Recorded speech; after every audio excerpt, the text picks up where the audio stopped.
this sister is like a sister to me. You know what I mean? She has, I've never quite seen anybody hold people down like the way that she does. She looks out for folks. She will travel cross country to help you after working an all-night shift, and will be there up all day with you.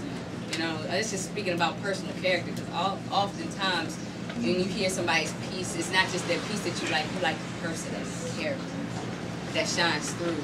And I can't think of a better name for this sister. I think that she embodies her purpose, and she walks in her light, and she illuminates everywhere that she goes. And you are about to see that. So I think it's warm in here now. It's about to get that much warmer. Ladies and gentlemen, please give it up for Lumina!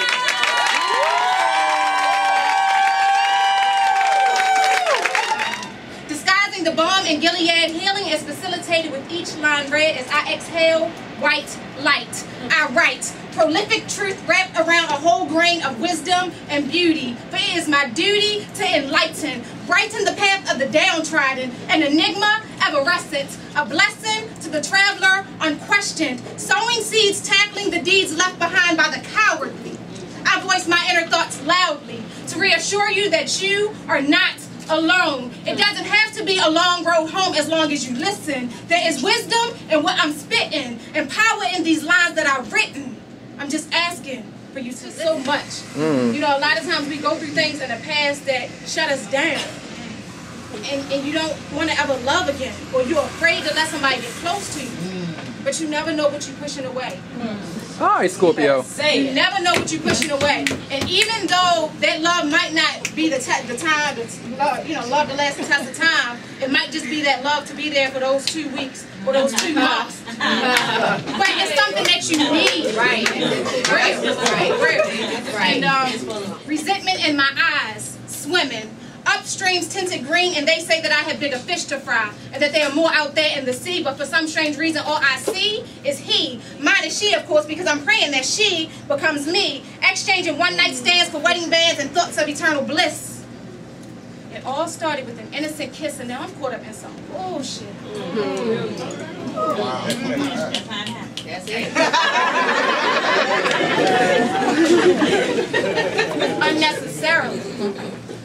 Subconsciously knowing that he will never marry me, but here I stand faithfully. As if we bartered words full of promises underneath the arches covered with lilies. Mama's asking how did she raise a girl as silly as I? So God, please make me a bird so I can fly far, far away from here, perched on towers looking down with a bird's eye view. It's a damn shame what blinders can do to you and how your emotions can lead you blind.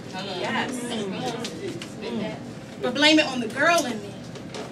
Because my life is love, and his love is life, and the woman whom he took as a wife, plus the family that they plan to raise. Shit, I just found out about the kids today, but it hurts all the same. Torn, open flesh with salt meshed in tightly, and he wants me to address her politely in the streets, but my mind gets tangled in thoughts of us frolicking between my sheets happily. But even with that story, with that being said, there's always an alternative. So it's like, what if I would have did this differently? Or what if I wouldn't have went there with him? You know what I mean? Or he could be saying, what if I wouldn't have went there with her? And so with that being said, it might have turned out something like this. He calls me beautiful. Although he's never touched me intimately, but intimacy is something we both crave. Tiptoeing across those borders could send our friendship to the grave, and I'm not ready to lose him. Throw away a stronghold if I screw him, do myself an injustice if I do him, but an explanation of sorts I was due him. So we sat. Had a nightcap and a few things were made clear. Sipping on the ass end of a sangria, I left my emotions in the bottom of my wine glass and coughed up carriage.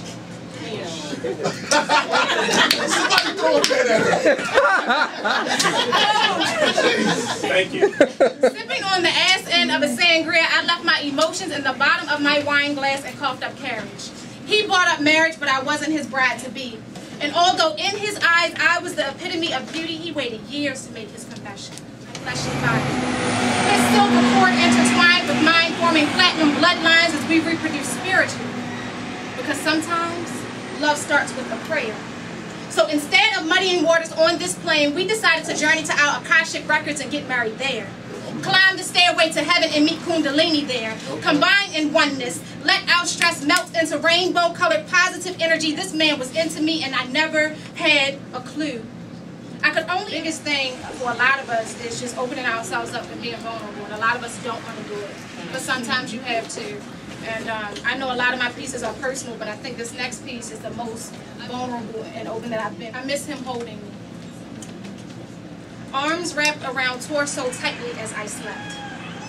Never letting me go, but always ensured a divine night's rest. He held me protected. Safety becoming resurrected in between chocolate limbs. Safely I laid in between the arms of him, but now the essence of lonely snuggles of me. Spooning me, but never comforting. Of what would have happened if I would have let things grow progressively. As opposed to constantly trying to upgrade things. Purple labels don't always come with the entitlement to be happy.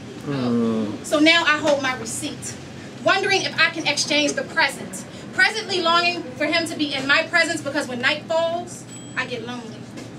And I miss him holding me.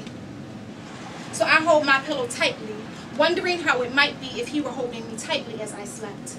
Back to chest, arms across breast, face, and crevice of neck. But I guess I made a mess of the situation. So I'll be forever waiting, wondering what it would have been.